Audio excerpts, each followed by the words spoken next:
What if Ahsoka became the Mandalore? The Grand Army of the Republic's departure from Mandalore was taking longer than anyone anticipated, but it gave Bo-Katan time to think. The darksaber had found on Maul when they had captured him.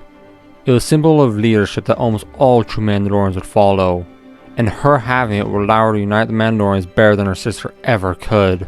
However, she had made many mistakes and was unsure if she could lead her people. Not only that, but she hadn't been the one to win the darksaber, something that many would find fault with. Even though the reason she went against Maul was because he was an outsider that claimed the title of Mandalore, she didn't have nearly as strong a feeling as who had recently won against him, Ahsoka Tano. Though they met as enemies, they had a lot in common, and her compassion is something she shared with her sister. Even though she was an outsider, Bo-Katan believed she could make a good leader of her people. With this decision, she soon sought out Ahsoka Tano. Upon finding her, Bo-Katan confided in her that she isn't sure if she could lead Mandalore and be who the people needed her to be. Then proceeded to tell that according to tradition, she also had no right to claim the title. The leader was recognized by whoever held the darksaber, and it could only be won in combat. Ahsoka had won it from Maul, thus making her the Mandalore. Bo-Katan reassured her that she understood that she didn't want this man's leadership, and she honestly didn't know if it was the right thing to do anyway, but asked her to at least think about it. Ahsoka was ready to decline. Her trust and faith in herself were still damaged, so how could she lead a people that she knew little about and had no relation with? But she gave in, promising Bo-Katan that she would think about it and tell her by the time the clones were ready to leave. Ahsoka went to find Rex for an update on the departure time, and to confide in him about what Bo-Katan had offered. On the way, she felt her bond with Anakin flare with emotion as what felt like battle took place. She hastened to Rex and got to him as a receiver of communication. She paused and waited for him to be free, but the person's words grabbed her attention. Before she could process them, Rex answered, saying, "Yes, Lord Sidious." Ahsoka started to approach him, questioning him, trying to disprove what she had just heard, but he had interrupted her, shouting at her to stay back as several troopers started surrounding her. Rex continued, urging her to find Fives as tears made their path down his dirt-smudged face, before he and the rest of the troopers started firing. Ahsoka ignited her lightsabers to block the shots, at first instinctively redirecting their shots back at them, before she realized with horror at what she was doing. She frantically began directing the shots away, either into the air or into the ground, the only place that wouldn't harm anyone. She started to feel Jedi dying, their pain and fear crying the Force. Each shot that slammed into the lightsaber seemed to coincide with a new wave of Jedi dying, till it eventually synced up with the pounding of her heart. The Mandalorians immediately took notice of what was happening, and, though at first hesitant, moved to help Ahsoka at Bo-Katan's initiative. As they were about to fire at the clones though, Ahsoka shouted at them, telling them to stun and immobilize them instead of killing them, not wanting them to be hurt. They complied, and the squad of clones that had surrounded Ahsoka was promptly neutralized and locked up. Thinking of the message Rex had received, Ahsoka acted quickly. She asked Bo-Katan's help in boarding the tribunal, which was still hovering in the atmosphere above the city after receiving Maul. Then the other two Star Destroyers which were in orbit. Ahsoka couldn't allow any more transmissions from getting through, or allow any clone from sending him a transmission. Also, the Star Destroyers were a serious threat to the city if they turned on it, so that was more than enough reason for Bo-Katan to agree to help her. They had a handful of hand-picked Mandalorians board an LAAT, and, using the codes that Ahsoka knew so well, as well as the lie that they were transporting men who were wounded for killing Ahsoka, they managed to get clearance to land in the tribunal. Waiting for him were only a handful of clones that they subdued without any issue. They split up and fought their way to both bridges. They were relatively easy to take, the small garrison not having enough time to put up defenses, and only bridge personnel waiting for them. Once they were both secured and communications blocked, Ahsoka finally allowed herself to breathe and process what had happened. Could Maul have something to do with this? He was on the ship, and she could fire away to him, but would he cooperate with her even if she did? That is, if he was still alive. She found herself trembling as her thoughts drifted to Rex, his hands shaking with tears in his eyes as he told her to find Fives. Fives, a name she hadn't heard since before she had been expelled from the Jedi Order. Realizing she needed a more solid plan and reason not to kill the clones, Ahsoka let the Mandalorians in control of the bridges, and went to where the Ashmex were stored. Ahsoka activated them all before asking them to search archives for CT-5555, having to use Anakin's passcode to do so. It saddened her to hear that he had been killed, but she pushed ahead and read every report that mentioned his name from the last time she saw him. She learned of the actions and fate of Tup, the Kamino's version of the story, then Five's version told by Rex, who had felt something off about the whole ordeal. As she read, fear and dread seeped through her. This was bigger than anyone could have imagined. Ahsoka forced her to focus on the task at hand, finding out what was happening and hopefully helping the clones. Removing the chips that Fives had spoken of seemed to be the best bet. She contacted Bo-Katan, briefly telling her findings before asking for a few volunteers to help secure the medical bay. She herself volunteered, not completely believing what Ahsoka had said, and met Ahsoka at the base of the towers, where they then fought their way to the medical bay. They happened upon Jesse on the way, desperately trying to stop them, so Ahsoka knocked him out before throwing him over her shoulder, using the Force to help with his weight. Ahsoka was hesitant, fearing that if they removed the chip, the trooper would die like Tup, but she had hope in Jesse. He was strong and resilient. He was also second in command after Rex, so he was a good first choice to get on their side if it succeeded. While the Mandalorians watched the door, Ahsoka placed Jesse on the table and let the Ashmex start the scan. Wanting to speed it up and with the partner from the Force, Ahsoka placed her hands on Jesse's head and felt around with the Force. She found herself murmuring, "I am one with the Force, and the Force is with me." She breathed easier when the Ashmex alerted her that the scanner found something, and straightened to let what she hoped was a chip to be extracted, praying that it wouldn't kill Jesse in the process. When she looked to the doorway, she found the Mandalorians leaning against the wall, relaxing next to a pile of unconscious clones. So we're gonna have time to process this, as the Ashmex asked if she would like the extracted mass, to which she hesitantly said yes, stuffing in her pocket without a second thought. Looking at Jesse's vitals, he seemed stable, so without waiting for him to wake up, she moved on to the next trooper. They knew exactly where the chip was, so they didn't need Ahsoka's help finding it, leaving her free to watch Jesse. They removed the chips from 4 of the clones before it started to wake up, and Ahsoka waited in apprehension. However, instead of being hostile like she feared, he was instead confused and dazed. It took Ahsoka telling him what had happened for him to remember, and horror covered his face. He profusely apologized to Ahsoka, both for his actions and for the other troopers. Ahsoka assured him that she was alright and that he needed to focus on his brothers. It was a lie, of course. She could never be alright or forget what had happened, but she would pretend to be, for her brother's sake. She made sure that Jesse was truly fine along with the other clones that were waking up, all appearing to be back to their normal selves. Leaving them take over the process of removing the chips from the rest of the men on the tribunal, she and the Mandalorians moved on to the next vendor. On the way, Bo-Katan sent orders to the Mandalorians on the surface to remove the chips from the clones there, starting with Rex. A few clones were bringing Ashmex to the surface, as it knew where the chips were. One was staying on the tribunal to help there, and Ahsoka was taking 2 more for the next 2 vendors. Now they knew what to do, they quickly secured the next 2 vendors, though they still shut down the communications first before advancing to the medical bay. By nightfall, all the chips had been removed from every clone, and they were back to their usual selves, albeit with heavy guilt after they remembered what they had attempted to do. Most of them had been wearing the helmets that they had painted for Ahsoka's return. They had been wearing the markings of her face when they had turned on her, their show of support having been turned into a nightmare.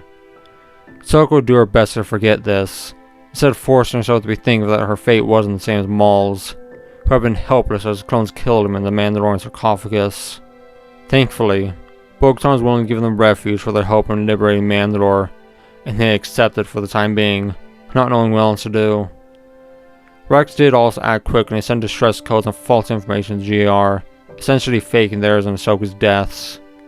Ahsoka, on the other hand, even after several days, was still trying to come to terms with all the deaths she had felt, and finally asked Bo-Katan for a shuttle. Using it, she flew to Coruscant, wanting to see firsthand if the Jedi Order was still alive. When she got to Coruscant, she was greeted with the news that the Republic had been turned into an empire. However, that was overshadowed when the Jedi Temple came into sight, and she lost all hope for the Jedi. The temple was burning with black smoke billowing from it. Even from this distance, she could see clones guarding the entrance while more walked in and out, their white armor like a stain against the temple walls. The Jedi Temple had fallen. What was the fate of the countless infants, younglings, and Padawans? What was the fate of the rest of the Jedi? Deep down, Ahsoka knew the answer. With how firm control the ships had, if a clone had found them, then there would be no survivors. Ahsoka's grip tightened around the controls. She remembered the feeling of the Jedi dying, the hundreds, no, thousands of lives had been snuffed out. She felt the hole where Anakin's presence once was, having disappeared with Plo Koon's and the rest. She remembered the horror and grief of the clones that had been freed from the ships. She wanted to save the rest of the clones who had been turned into puppets. She wanted revenge for those Jedi that were unjustly slain. Ahsoka wanted to avenge those that were her family, Plo Koon, Obi-Wan, Anakin. She wanted those that ordered the deaths of the hundreds of the young Jedi that were just children to pay the price. She wanted this new galactic empire to burn. Ahsoka turned the shuttle around, immediately heading back to Mandalore. The entire trip, her anger and hatred grew as she relived the clones' betrayal, the sight of the Jedi Temple, and how helpless she was in all of it. Cleanup from the battle was still underway when she got back to Mandalore, which was to be expected from how devastating it was. Rex was the first person she saw, but she wasn't looking for him. She was looking for Bo-Katan. Ahsoka decided to take up her offer to become the Mandalore so that she could bring vengeance. However, Rex stepped in front of her. He could tell something was off. Ahsoka tried to bypass him, but he grabbed her arm and insisted on talking. The emotion in his voice made her waver, and she relented, letting him lead her into a secluded place. He asked what she saw in Coruscant, and she told him about the state of the Jedi Temple and the declaration of the Empire. This shook him, but he managed to keep his cool and he asked what she was planning. She told him that she wanted revenge, and at that Rex interrupted her. He told her that he and some other troopers had talked, and they wanted to free their brothers who were still being controlled by the chips. He understood that she wanted vengeance, but if she did it now, not only would his brothers suffer, but so would the Mandalorians who dragged them into this. The person she was after had already used innocent lives to achieve their goals, so they wouldn't hesitate to do so again if it meant protecting themselves. Ahsoka processed his words for several hours, her resolve shaken but also solidifying. Who was the victor of this war? Not the Separatists, not the Jedi, not the clones, not even the Republic or its people, as there was no longer a Republic. Darth Sidious was the one that she wanted vengeance against, him and his loyal followers. But she had no chance of getting to him now, not only with how weak her position was, but there was also too many innocent people between them, and she didn't know who he was. She wanted revenge, but not at the expense of the clones, the Mandalorian people, or any other Darth Sidious's victims. With her new resolve, she finally went and found Bo-Katan. Upon finding her, Ahsoka told her that she would accept the title of Mandalore, but only if Bo-Katan was fine with her people resisting the Empire and its creators. Bo-Katan, who had already heard from Rex what she had seen on Coruscant, as well as other reports from across the galaxy, saw the writing on the wall. Perhaps this Empire promised peace, but her people are made for war. Even if they had good intentions, the Empire wouldn't leave them alone. The previous attack from the Jedi Republic had turned her homeworld into a wasteland, and the attack hadn't even been justified. She wouldn't let this Empire finish the job. However, she also didn't want the galaxy to turn on her people. Bo-Katan told Ahsoka that she was fine with her people who fought this Empire, but only if they were attacked first. She would not let her people wage an unprovoked war. Ahsoka agreed, understanding where she came from. Without saying another word, Bo-Katan unclipped the darksaber from her belt and held it out to Ahsoka. Ahsoka hesitated only once more, her hand wavering over the darksaber, before she gently grabbed it from Bo-Katan's hand and ignited it. There was no turning back now. Ahsoka was now the Mandalore. A nervous smile crept out as the way the decision hit her, and Ahsoka gingerly asked if Bo-Katan could continue to be by her side. Even though she knew little of leadership, she knew her people. Bo-Katan readily agreed, and days began to pass. Their priority was to clean up Mandalore while Rex and the other troopers went out to free their brothers. Ahsoka initially went with them, but after too many instances of clones losing their reason upon seeing her, it was agreed that it would be better if she stayed out of it for the most part. So, instead, Ahsoka focused all her efforts on Mandalore and its subjects. She quickly realized there was a lot that she didn't understand about her new subjects. This ended up with her seeking out Bo-Katan and asking her to teach her about her people, their traditions, history, and way of life. Bo-Katan was happy to comply, relieved that Ahsoka was taking this seriously, unlike Maul.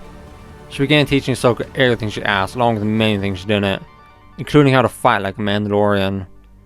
As leader of the Mandalorians, while they rebuilt, Ahsoka pardoned all those that opposed them if they were willing to bow to her and swear loyalty. There were several that didn't. So, taking advice from Bo-Katan, Ahsoka offered them a chance to fire for the darksaber. A few tried, though of course none succeeded, and Ahsoka made sure to use the darksaber to defeat them. The darksaber's handle and blade were unique and different from her primary lightsaber, but she believed that she'd get used to it with time, especially since the blade was about the same length. Whenever she ignited it, she also noticed that any Mandalorian present became more eager to follow her, and she got the feeling that they would revere and respect her for it. Ahsoka wasn't fond of the idea that the leader was whoever was strongest. Its faults clear with someone like Maul taking over. It was a very Sith way of thinking, and very destructive. But she wouldn't question it.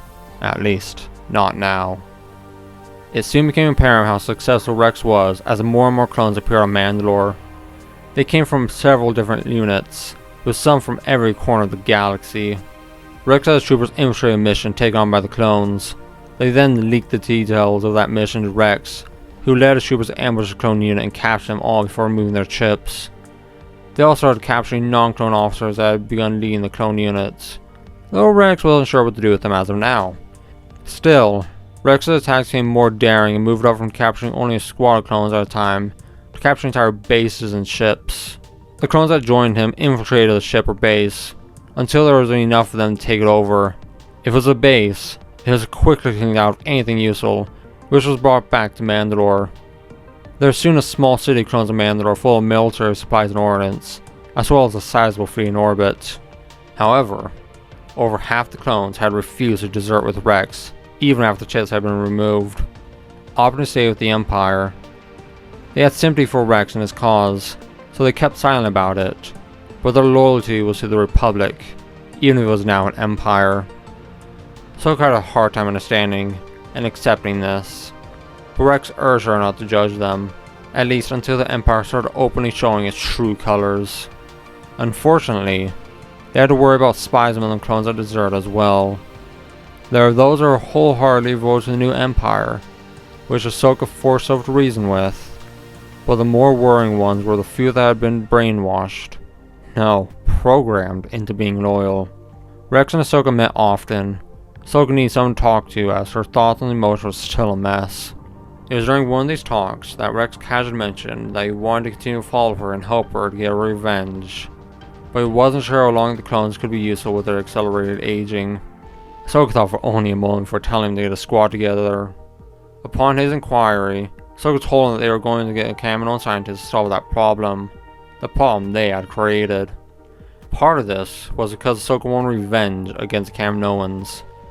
They had been the ones that put the chips in the clones. By this, the Kaminoans were the ones that forced the clones to kill the Jedi, making the clones victims. They would pay for this. Rex didn't argue, instead following her orders. The squad was ready sooner than Ahsoka expected, and they took capture of Kamino. The entire trip went smooth. They even got clearance to land. As Ahsoka walked off the shuttle, it was immediately obvious that Rex had been planning this for a while now, and she wondered exactly how long. Maybe not the part of kidnapping the Kaminoans, but the takeover to Boca City. There were several skirmishes on the surface, but Rex told her that the fleet in orbit had already been secured, and communication had been blocked. Acclimators came from orbit as if to verify a statement, and they began to be loaded. Because of the new objective, to find a cure for the accelerated aging, they grabbed everything. They took every clone with them, from trooper to cadet to the ones that were still being grown in tubes. Rex knew that if any remained, the Empire wouldn't let them survive. So, Even if he had to detain his brothers, he wouldn't let them remain in the Empire to be killed. Whatever medical equipment that could be moved was also taken. Their archive seized and every Kaminoan arrested. They emptied the Poke City of everything that could be useful, leaving only what they couldn't take. Ahsoka knew that Rex likely hadn't been planning on being this severe, but she didn't care. The Kaminoans deserved it. She also went in search of Nala Se herself, wanting to make sure that she especially was arrested. Ahsoka managed to find her, and surprisingly, she found a young human girl with her.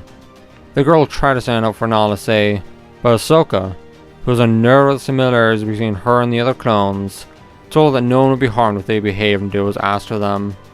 Without waiting for an answer, Ahsoka pushed them along onto a shuttle, making sure they were heavily guarded as, if anyone could solve the accelerated aging, Ahsoka was sure it would be Nala Se. She also didn't feel the slightest bit guilty with how rough she had been, as it was Nala Se who had been the one dismissing what Vizsla said, the one who seemed to have covered up everything about Vizsla and Top after they both died.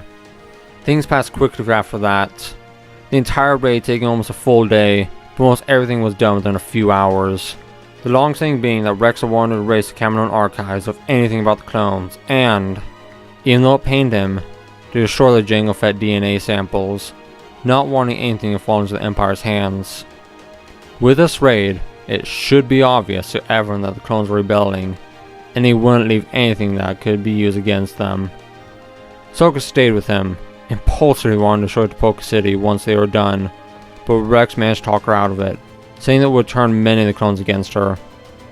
Several days passed, and, contrary to all their expectations, the Empire had instead covered up what had happened on Kamino. The only indicator anything had happened was that security was strengthened and discrimination and disregard for clones increased, with them being sidelined or used as disposable assets. Also, the Kaminoan people that remained on Kamino were arrested. It was possibly the reason they didn't go after the clones. The Empire instead believing it was a plot of the Kaminoans. This left Ahsoka happy that she could do something for the clones that had chosen to join Rex and be there for her. The indirect retaliation against the clones that were still in the Empire didn't bother her, as it was their choice to remain. She might have once seen them as brothers, but they had betrayed her for the Empire. On the other hand, now she had several hundred more mouths to feed in-house. The economy of Mandalore was still in ruins, and they had to import almost everything for survival. Rex offered her the answer after she shared her concerns with him. The Empire was making moves to seize Count Dooku's assets that were stored on Sereno. His a war chest of massive proportions. What if they took it for themselves? Seizing Dooku's war chest was something Ahsoka wholeheartedly supported, especially if it meant preventing the Empire from having it. The plans would be similar to that of Kamino, except that Rex didn't have as many men infiltrated. He had been planning for Kamino since he had started freeing his brothers, but even the Empire had yet to fully initiate an operation to confiscate Dooku's assets. Instead, there were clones on Sereno guarding Castle Sereno, where most of the assets were stored. Rex had a few troopers in this, which is how he knew about it, but that was it. So, to even the odds and protect his brothers, he would need Ahsoka to create a distraction. When they finished preparations, they departed and navigated their way to Sereno in a vendor at the head of a fleet of acclimators, successfully taking shuttles to the surface without raising an alarm. Ahsoka left Rex to do what he needed to do, while she went to create a distraction. This part of the plan was simple. From prior experience, the moment the clones saw Force User, they attacked. So she simply approached Castle Sereno, lightsabers ignited. The whole place seemed swarming with clones, all firing at her, and she led them into the forest. It was harder than she thought. Not actually fighting the clones, but the memories it triggered. She remembered the Jedi deaths as each blaster shot hit her lightsabers, her markings blurring onto the white helmets, the pain, fear, and anger from that day. Ahsoka, thankfully, didn't have to evade them for long as, part of the plan, there were troopers hidden in the forest, stunning the clones that were chasing her. She helped these troopers gather their brothers onto a shuttle to be taken to get their chips removed, before going to find Rex, needing something more to do to distract her after that. He was overseeing the loading of Dooku's war chest on acclimators, and she'd offer her assistance, both physically and using the Force to lift the large crates. She threw herself into the work, not allowing her thoughts from wandering. The sight of all the credits and valuables filled Ahsoka with awe, but also anger. Though she didn't have a good grasp on money, she knew that this would provide for Mando for several years, but it was probably at the cost of several hundred worlds that Count Dooku had sacked. The operation took several days, during which they had to constantly send false communication to Coruscant to prevent suspicion from being raised. They couldn't do anything to hide the traffic coming and going from the planet, all the acmes and vendors ferrying everything to Mandalore before coming back. So they just had to hope that it wouldn't be noticed. When all said and done, they took the rest back to Mandalore in a single trip with all the clones, leaving nothing. However, instead of storing everything in Mandalore, Ahsoka had ordered the warships to be dropped off on Concordia, one of Mandalore's 2 moons. There's so much trust about her and the clones amongst the general Mandalorian population, and the surface was also mostly inhospitable. So, she has started turning the entire moon of Concordia into a military base, since it was mostly abandoned anyway. For now, construction was still underway, so most of the clones are still in Mandalore, though almost all surplus supplies are now stored there. So far, everything is flowing smooth to the end, whether it be good or bad. The Empire made no attempt to threaten Mandalore itself, so it found it hard to believe that they didn't know Mandalore was involved, but perhaps it was a possibility. She knew that it was best to buy as much time as possible for Mandalore to recover, but, especially after this mission, revenge was at the forefront of her mind. Before Ahsoka knew it though, a year had nearly passed in what seemed like a blink of an eye. During this, she had focused solely on the Mandalore system, building it up and strengthening it. The galaxy had remained mostly peaceful in that time, the only conflicts being the eradication of the remnants of the Separatist holdouts and their droid armies. However, a large wave of clone deserters had come flooding in, and it didn't take long to learn why. An individual by the name of Admiral Rampart had put forth a bill to replace the clones, and to ensure that it was passed, he had ordered the destruction of Poca City. This was the final straw for the clones, whose morale had already reached an all-time low. They could handle discrimination and being sacrificed, as long as they got to serve and remain in the military. It was all they knew, and they wanted to fight. However, with the Imperial Defense Recruitment Bill put forth by Admiral Rampart, there was no longer a place for them in the military. Not only that, but they weren't being given a place to go, or a way to retire. They were being cast aside with nothing, for nothing. Because of this, there are only a few clones who chose to stay within Imperial ranks anymore. The die-hard clones that refused to leave only barely made up enough for one division. As a result, Rex's mission to free his brothers was complete, though it did make all future operations difficult without clones to blend into. Most of the clones had deserted Mandalore with whatever they could bring and joined their ranks, but some had refused, instead going to other organizations, and a handful had settled down. To replace them, the Empire started conscripting from the general population, though exclusively humans. They were poorly trained, something Ahsoka saw firsthand on several occasions.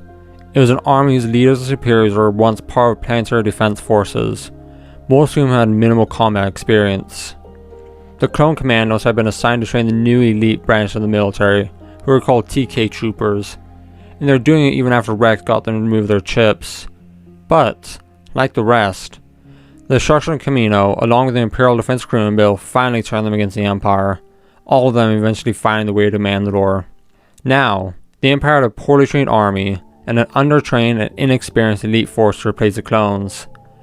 The Navy had suffered a similar fate, with the fact that the clones took with them whatever they could, not just what they could carry, but also what they could capture. They had been steadily being replaced. If they even had a small clone force on a ship, they had mutinied. These usually always succeeded. They then picked up their brothers, stuffing the ship full of both men and supplies before going to Mandalore. The sudden disappearance of these ships left the Empire with a gutted navy, though they still had a decent fleet with at least a handful of every ship class that could respond to threats. There are so many ships in the Mandalore system now that each planet and moon had over 100 ships guarding it, essentially making it a fortress system. Ahsoka had also seen the new class of Star Destroyer the Empire was producing. It looked similar to the Victory class that had debuted near the end of the war, except this one was much larger, and it also appeared more vulnerable, so she decided not to attempt to steal one. With how weak the Empire was, Ahsoka wanted to attack, but forced herself not to. She had made a promise to Bo-Katan, and though she was tempted to break it for this good opportunity, she wouldn't. Still, several other groups took advantage of the Empire's weakened military, primarily Separatist holdouts. They didn't cause too much damage, unfortunately. Their strength had been whittled down, but enough for the Empire to use to its advantage. These disappearance of the clones and these pushbacks that caused fear in the Empire to advocate and increase military spending, becoming an ever-increasing militaristic state. As all this had been happening, Ahsoka had become closer to Bo-Katan, this being the main reason she didn't want to break her promise. Through all their lessons together, they got to know each other, and Ahsoka also became familiar with everything about Mandalore, from their history, language, code, and fighting styles. Mandalore itself had most rebuilt and healed, and the people had finally gotten comfortable with the clones after they had brought back Dooku's war chest. Their daily life now better than before, as well as their safety guaranteed with the clones. Ahsoka had advocated that Mandalorian recruits join the Mandalorian ranks. She would also insist that they teach the clones how to fight like Mandalorians, a move that was at first frowned upon, but then accepted as the Mandalorian warriors saw the skill and potential the clones had. Since all she could do was wait and prepare, Ahsoka focused on building up Mandalore and the 8 other planets and the many moons that are part of the system. So she put effort into economic growth. Ahsoka focused on the military build-up. From her experience and knowing that they would be facing most of the galaxy, Ahsoka knew that they not only shouldn't but couldn't focus on quantity. The clones during the war showed the best results when they were a quick and mobile force that engaged the vast root arms where they were weakest. This is how she modeled the new Mandalorian military, turning into a fast, aggressive, and mobile force. Over time, for some reason, several Jedi survivors managed to find their way to Mandalore as well, though sadly all of them were Padawans or younger so far. Ahsoka welcomed them anyway, giving them refuge, glad there are at least a few survivors. Their fear and mistrust of the clones caused some issues, but Ahsoka's stance was still with the clones. They were her brothers. Those Padawans that didn't want to be near them were sent to one of the other worlds in the Mandalore system, if they didn't leave altogether. Though, with her help and explanation, a lot of them came to at least tolerate the clones, if they didn't outright forgive them. When she had time, Ahsoka often went to meet and talked with Cody and Wolf, along with several other troopers, including Appo. Cody and Wolf told her of Obi-Wan's and Plo Koon's final moments, while several other troopers shared the deaths of their Jedi generals, or the worst moments when they were under the control of the ships. They sought comfort and peace from each other for what they were forced to do, and Ahsoka was comforted learning that most of the slain Jedi at least died quickly. Appo's story, however, talked about the horror storming the Jedi Temple. He told her they were led by a fallen Jedi and had met several more fallen Jedi in the temple, but for some reason, they weren't compelled to kill them. However, none of the 5 first there could remember their faces either. The thought that the Jedi had been betrayed by members within the Order made Ahsoka realize just how far the Jedi had fallen. Revenge was still on her mind, and these fallen Jedi seemed to be a good place to start. She had heard rumors of a new unit of enforcers being created to hunt the surviving Jedi, one made up of Force-sensitive individuals, and that they are led by a man called the Grand Inquisitor. There was also word that there was a man who was Emperor's enforcer, who was also Force-sensitive, Darth Vader. Appo continued, saying the last time he had heard of Anakin, he had gone after the Jedi Task Force sent to arrest Chancellor Palpatine. Perhaps this was a clue to how to find Darth Sidious. Ahsoka began to regularly leave Mandalore to go investigate and possibly confront these individuals that are called Inquisitors. She was confident in a fight against them if one ensued. Anakin had been one of the best, and she doubted that anyone better than Anakin had fallen. This only left people below Anakin in terms of skill, and he had been her master, so there was no worry.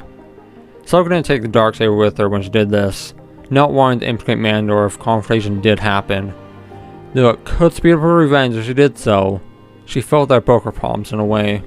While she was out, she came into contact with many people in centers that are also preparing a resistance against the Empire. Bail Organa, Ryu Chuchi, Mon Mothma, and many other senators, as well as the people of Mon Calamari, the Twi'leks of Ryloth, and many others. She was saddened when Bail Organa told her that Padme had died, but was also slightly relieved. It would have been a horror for her to witness this empire. It was also a blessing that hers and Anakin's deaths were so close to each other, and that they were together now in death.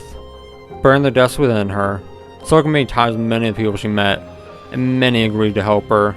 They also told her what they knew about this new empire, and especially the new emperor and his enforcers. Ahsoka was able to encounter their first Inquisitor though by chance, when a youngling Jedi sought refuge on Mandalore. They were following them, but they definitely weren't expecting much resistance. The Inquisitor shuttle jumped right into the middle of the fleet in orbit, where it was subsequently fired upon before they were forced to crash down on the surface. Upon hearing the news, Ahsoka borrowed a Fang fighter and went out to search for them. When she found them, they had gone a considerable distance from their crashed ship.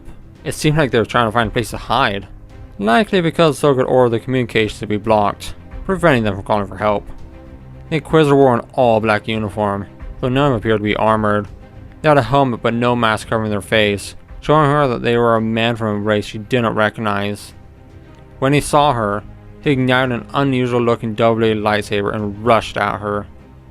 Ahsoka ignited her lightsabers, easily blocking him before knocking to the ground, leaving him gasping before she quickly knocked him out. He was incredibly undertrained and undisciplined, and Ahsoka found it hard to believe that he had once been a Jedi. An LAAT landed nearby, and Rex, leading a squad of clones, were soon by her side. After surveying her work, Rex quickly searched the body, handing Ahsoka the unique lightsaber before unclipping their belt, having the troopers restrain load on onto an LAAT. Further rummaging their belt, Rex soon handed her a communication device, saying that perhaps it could be useful in the future. Ahsoka pocketed it before going back to her ship and met them on Concordia. The moon's transformation to a military base was mostly complete. It had massive landing pads that even vendors could land in to be serviced, and extensive storage facilities as well as mostly automated factories building equipment. There was also an entire complex where the Kaminoans live and do their research, and barracks that house all the clones with room to spare. The Inquisitor was placed in a makeshift cell in an old mine shaft, where he was securely restrained before they forcibly woke him up.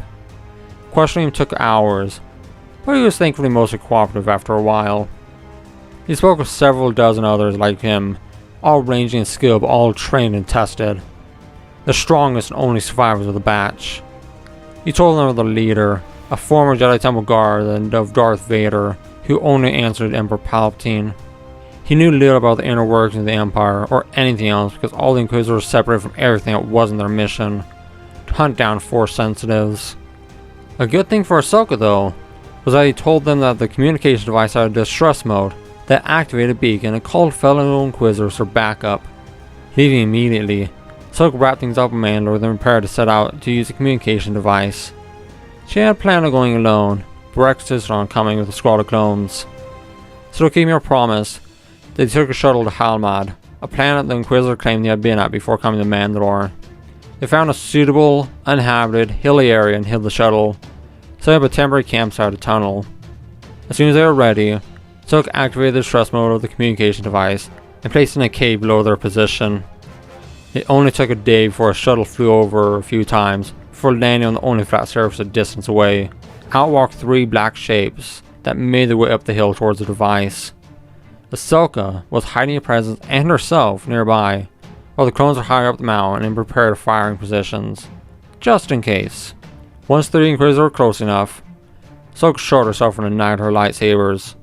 They promptly ignited theirs, but unlike the other one, these ones approached her slowly, moving to surround her. Ahsoka let them, still confident against them, and emboldened that they saw her as a threat. She waited for them to attack first, but when they did, she didn't hold back. She threw on the Force for attacking another. They were decent, they would at least block a few of her strikes, but they quickly caved and Ahsoka threw them into a boulder. She turned in time to block the third's desperately ferocious attack, but left them open. She kicked their knee, making them buckle, then proceeded to knock them flat on their back. She looked around for the one she had thrown, only to find that Rex and the other clones had joined her, and already stunned and subdued them. They did the same to the other two before carrying them all back to their shuttle. They wrapped things up and went back to Concordia, taking the Inquisitor shuttle with them after making sure that there was nothing tracking it. So got busy with the role as Mandalore after that, not allowing her to go after any more Inquisitors. However, one day, a Padawan requested to speak with her. She had just arrived in Mandalore and was seeking refuge, which Ahsoka obviously granted, but she also requested that Ahsoka help a town on Agamar that would protect her from the Empire. She had to stop there before she could get to Mandalore, and that town had given her shelter, and allowed her to escape from the Imperials that were following her. Ahsoka agreed to help, and, after telling Rex, they went to the Mir Gulshir system in a vendor, which was fully prepared for combat. When they arrived, Ahsoka often only take a few LAATs to the surface with fire cover, not wanting to make it seem like an invasion. There appear to be no Imperial ships in the system, so she hoped that perhaps town was fine after all. This hope vanished though, as it entered the atmosphere and saw black smoke coming from the town. They landed outside of it, then began to move in, going house to house.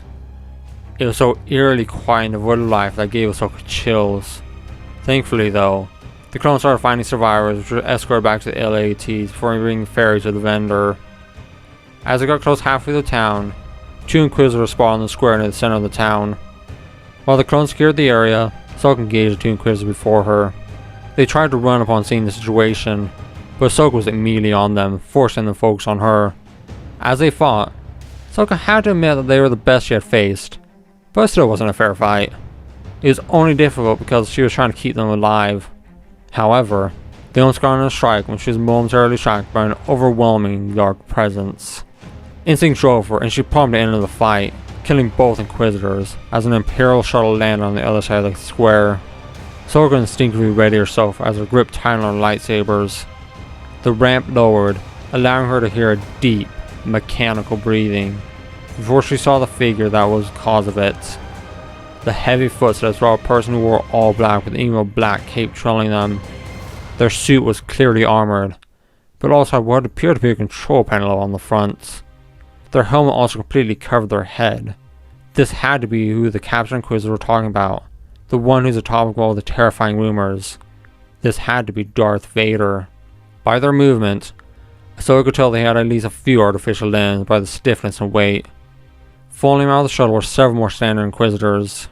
Ahsoka could only get a foreboding feeling before she had 4 Inquisitors on her. She didn't hold back, and within minutes, their corpses surrounded her. She was still trying to force herself to be confident, refusing to believe that she didn't have the upper hand, but she was soon fighting again. This time, there were 2 Inquisitors followed by Darth Vader.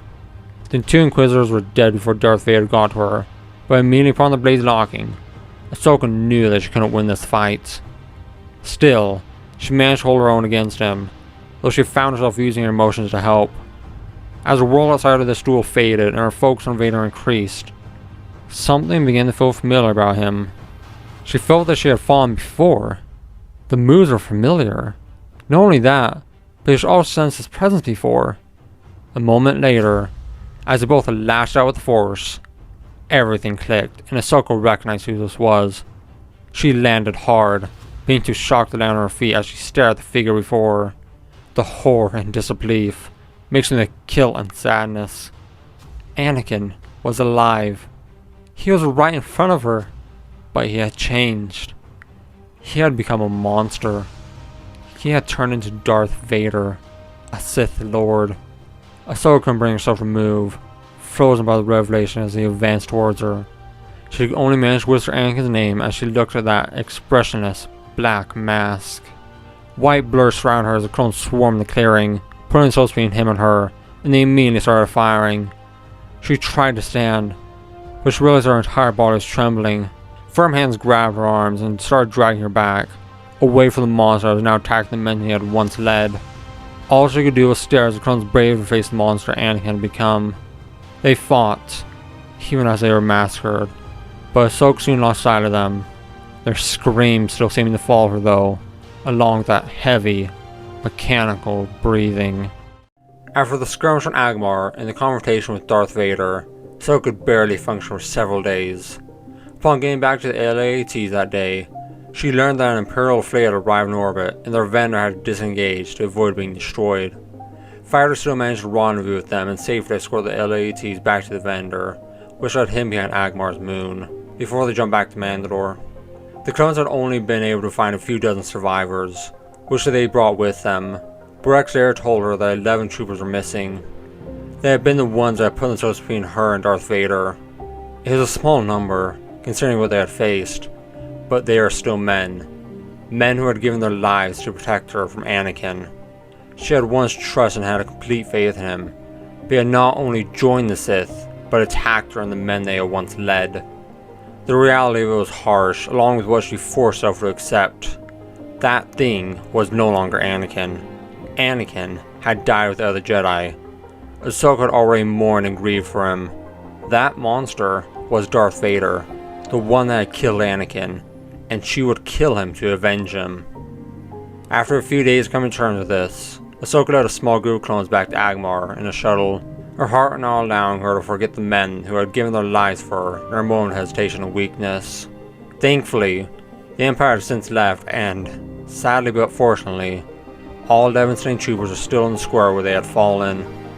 She helped collect their bodies, where they were then transported back to Mandalore to put to rest. Ahsoka finally told Rex who Darth Vader was almost 2 weeks after the incident, and he too was troubled and shaken by the revelation. Soon after, the 1-year anniversary of the founding of the Empire came. As the galaxy celebrated, Ahsoka spent the day in isolation, grieving and hating everything that had happened. On that day, she resolved that from then on, she would double down her efforts on revenge. But the recent loss also reminded her of her people, the clones, and the young Jedi that entrusted their lives to her.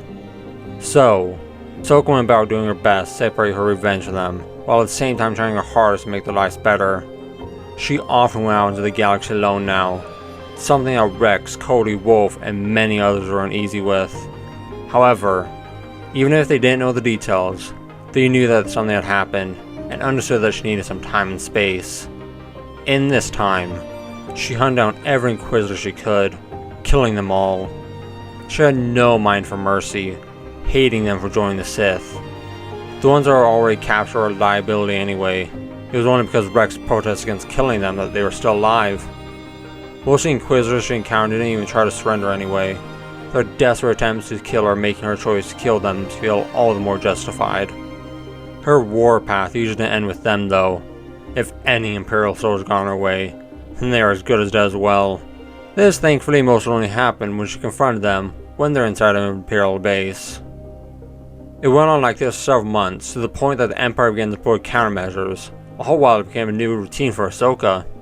It started with her fervently finishing what was needed for her on Mandalore, then proceeding to scour the galaxy, hunting the Inquisitors. As she blazed across the galaxy, she unfortunately had found herself having to go further, and spend more time tracking each Inquisitor, with their presence becoming fainter, as their numbers drastically decreased. During one excursion, Ahsoka caught wind of a pair of Inquisitors and began following them in earnest, excited for their upcoming fights. Finally catching up with them on Amwat, she learned they were after a young, Force-sensitive child. Instead of taking or killing the child though, to Ahsoka's surprise, one of the Inquisitors instead put themselves between them and their partner. A duel started, which disappointed Ahsoka. She had wanted them to fire in unison. It was too late for that, so she figured it was best to just end it and get back to Mandalore. Quickly approaching them, she promptly killed the attacking Inquisitor before raising the lightsaber to do the same to the other one. However, when Ahsoka looked at the face of the person who friended the child, she froze. It was the face of a person who had once been her friend, a person she had thought she had known so well. That is, until she had framed her. Barriss stared back at her, equally shocked. Perhaps it was something to be expected now. Everyone closer had betrayed her, whether willingly or not, from the Jedi to Rex, even Anakin. Barriss made no move against her, instead only calling out to her in a soft, shaky voice. It was the first time Ahsoka had hesitated to kill anyone since she had learned of who Darth Vader had been. Her hands shook as she held her lightsaber ready, her heart and mind waging a war against each other. Ahsoka closed her eyes, letting her arm drop and the lightsaber reignite. She couldn't bring herself to kill Barriss. Together, though reluctantly, they made sure the child and their family was safe, so giving offer them refuge though they declined. After they disposed of the other Inquisitor, back at Ahsoka's shuttle, they sat together. The silence eventually drove them to share their stories from when they had last seen each other. Barriss starts, first telling her time in prison, of how she became an Inquisitor and the life she had been living since. When she finished, Ahsoka talked about her time in the undercity of Coruscant, the fight for Mandalore, and, though hesitantly, about her new role in people. They spent a couple of days there, trying to come to terms with the situation and reconcile, or at least establish a fragile trust. Eventually, Ahsoka finally decided that she needed to get back to Mandalore and asked if Barriss would like to come as well. During all this, Ahsoka felt no dark presence from Barriss, and it appeared she had been honest with her. It made Ahsoka truly begin to trust her again, even if it was precarious. Barriss agreed to come, not having anywhere else to go, or knowing what else to do. On the way, Ahsoka gave Barriss one of her spare sets of clothes, urging her to change out of her Inquisitor uniform. She knew that several of the Padawans as well as the clones would not take kindly to having an Inquisitor amongst them. Also, not knowing what else to do, when they arrived on Mandalore, Ahsoka took Barriss straight to her residence in Tundari. After Ahsoka caught up on her work, they talked more and Barriss assured her that the only individuals that knew she had been Inquisitor were fellow Inquisitors and those associated. Though there were a few clones that might know, since they took her to the Inquisitor facility from the prison. She also promised that she hadn't attacked any Jedi, the mission Ahsoka found her on being one of her first. Ahsoka gave her a short tour after this assurance, but she still had a hard time completely trusting her. So, she told Bo-Katan, Rex, and a few others about who she had been. Rex wasn't all too keen on letting her stay, not only because she had become an Inquisitor, but also because she had tried to frame Ahsoka, already proving that she couldn't be trusted. His misgivings almost made Ahsoka change her mind, but in the end, she allowed her to stay. This stemmed from a deep desire to have another connection to her past self and the Jedi, her nostalgia of the good days, and wanting her instincts in faith to be right and well placed, even if it meant accepting Barriss. She had also already forgiven her for attempting to frame her. She knew that Barriss wasn't evil, just misguided, and it turned out she had been right about the Jedi. This didn't excuse her actions, but it gave Ahsoka hope that she still knew who Barriss truly was, especially with her recent actions. Still, she broke a new routine and stayed at Mandalore for the time being, using her duties as an excuse to watch her. This put to a stop though when Barriss' Inquisitor's communication device lit up. Ahsoka quickly found Barriss, having her answer it. When she did, a man's voice came from the other end, telling her to come back to Almont, or not only would the young child and their family be killed, but also every person in the area. The communication cut off there, leaving a torn look on Barriss' face.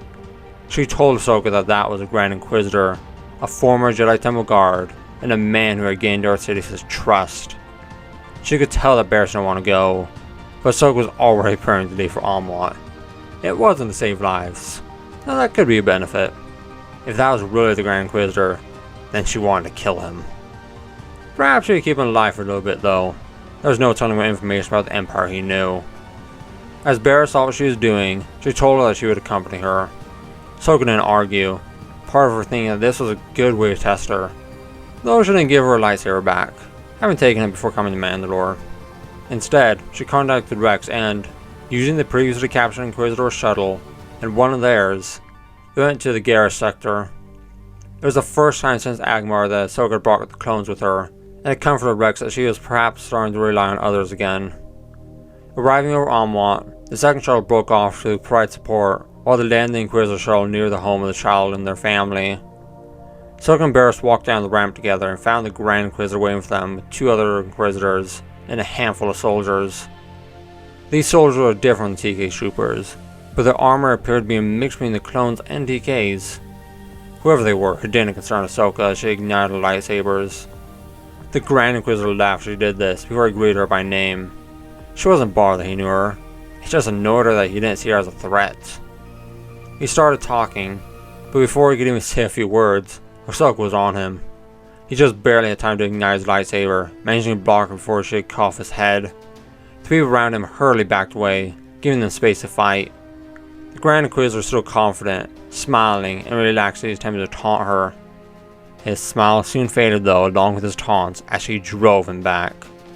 His defenses were quickly crumbling under her onslaught.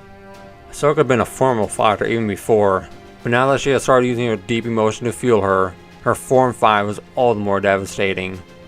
She finally aimed for his lightsaber, a big target and weakness that she learned all Inquisitors had, managing to successfully slash it, rendering it useless. The Grand Inquisitor jumped away as her lightsaber neared to cut him once again. He shouted at the soldiers and the other two Inquisitors, telling them to kill her. They complied, though Ahsoka could see the visible hesitation before they moved towards her. He also yelled to Barriss, urging her to attack Ahsoka, and that if she did, then she'd become his second and be given great power.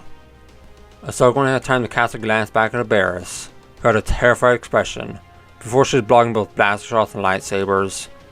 The Grand Inquisitor was idle for only a moment before she saw him run to a shuttle. He was trying to escape. So could hardly believe it. She threw herself at the soldiers and Inquisitors, shocking them with her rashness and throwing them out of her way. She wouldn't let him escape. However, they still managed to delay her and buy just enough time for the shuttle to take off. Ahsoka stared up at it as the clone subdued all further resistance, arresting all the surviving soldiers. Just as her shoulders slumped under her feet, motion caught her attention, and before she could blink, a rock hit the Grand Inquisitor shuttle, causing it to turn into a massive fireball and crash back into the ground. Looking to where the rock had been fired from, she found some of the clones that had been assigned Overwatch from the second shuttle. Ahsoka was slightly angry that she hadn't been the one to kill the Grand Inquisitor, and that they couldn't capture him, but forced herself to let it go. This was better than him getting away. She finally looked at Barriss again, who appeared not to have moved the entire time. Perhaps that was better than her betraying Ahsoka again, but Ahsoka still took note of her inaction. The trip back to Mandalore was silent, but Barriss was still trembling the entire time. The family with the 4 sons of the child also chose to go with them this time, realizing the danger they were in. As days passed, Ahsoka tries to keep close with Barriss, but her hesitation to act had hurt her. Did she hesitate to help her, or hesitate to kill her? She did soon receive some good news though, that being that the Kaminoans had successfully figured out how to stop the clone's accelerated aging. After thoroughly verifying that it was in fact a cure and not something else, it began mass production, and the clones began receiving it. There were worries about who would receive it first amongst the clones. Though effort was being focused on creating enough, it was still likely to take several more months to create and administer them all. So simply told Rex and the rest of the commanders that priority would be given to the oldest. This obviously also prioritized experience the majority of the time, allowing the most seasoned men that had seen the most to continue their service. However, this excluded any clone that wasn't with them, whether they were still within the Empire, in another organization, or if they had settled down. The ones that had settled down would get it, Ahsoka promised, but only after everyone else. Rex was part of the first batch to get it, along with Cody, Wolf, and the clone commandos. This way of doing it was also mostly accepted by the clones, who not only trusted her, but also figured it was a few more months. As the clone situation got sorted out, Ahsoka tried to spend more time with Barriss, trying to get to know her again, and hopefully help her heal. Upon a close look, she could tell that her time in the Empire as Inquisitor had scarred her, but was it really enough for her to turn on Ahsoka again? Barriss was mostly cooperative, though it still held off until her more sensitive stuff. They often sparred, ate, and talked together, Barriss even helping Ahsoka in her role as Mandalore and managing the clones. After a while, Ahsoka became sure that Barriss wouldn't intentionally harm anyone, but was still uncertain if she would protect anyone if her life was threatened, or if confronted by those that haunted her. A few of those individuals were already dead, but others still alive, including Darth Vader. If triggered, Barriss was a wild card, though she would probably just freeze, but Ahsoka didn't want to rely on that, so she made sure that someone was always keeping an eye on her. Time passed before anything noteworthy happened, but when it did, it caught Ahsoka off guard. The shuttle appeared in orbit above Mandalore, its occupants insisting that they had a message for Ahsoka. Curious, she allowed them to land, where she greeted them. There was only a single face of the people that came off that was familiar to Ahsoka, it being a face she had seen on Onderon back during the war. She guided them to her office, where she got straight to business, asking what the message was and who it was from. Instead of answering, the familiar face pulled out a holo recorder and began to play a message. The former Saw Gerrera appeared, who greeted her. He explained that he had been told of some of her exploits, and is curious she would like to join him on a raid against the summit Tarkin was holding on Aradu. It worried Ahsoka that he had been able to find her, though it probably was one of the connections she had made out in the galaxy that had told him. However he had found her, this is still something to offer, and she knew that he was wholeheartedly against the Empire. So, she decided to send the messenger back, with her acceptance along with the communication device. After a few days, Saw Gerrera got in contact with her, and they planned to coordinate an attack on Aradu. Though they argued on some aspects, it didn't take long to agree on a plan and set a date. When it came near, Ahsoka trusted that Rex watched Barriss while she was gone. He was disappointed that she wasn't taking any clones with her, but her reasoning was that if things went bad, then she could easily escape alone. She didn't care too much about Saw Gerrera and his partisans. They were a rogue unit that caused more damage than showed results. She She had clones drop her off on a backwater world where she met Saw Gerrera and his partisans. After some final prep, they then went to Radu. Sneaking onto the planet wasn't that hard. It was an economic center of the region and saw frequently heavy traffic. However, getting to the target, the compound where the privileged admirals and political figures, including Tarkin, were meeting, was a different matter. It had been built deep into the wilderness of Radu and was heavily guarded and monitored. They still managed it, primarily thanks to the preparation of Gerrera and sneaking into the facility, planting explosives on the way in. Splitting up, most of the partisans went to vital infrastructure like power and communications, while others went to the hangars in order to disable the Skyrail. Ahsoka went straight to the conference hall. She wanted these men to die, especially Tarkin. Gerrera wanted it too, but he hadn't been planning on being this bold. There's something that they had disagreed on until Ahsoka volunteered to do it herself. She still held a grudge against Tarkin for when he had attempted to have her executed for the Jedi Temple bombing, and how he had treated her during it. And that was after she had saved his life at the Citadel, no less. He was going to learn the hard way that he should have been grateful, and not become a fanatical Imperial.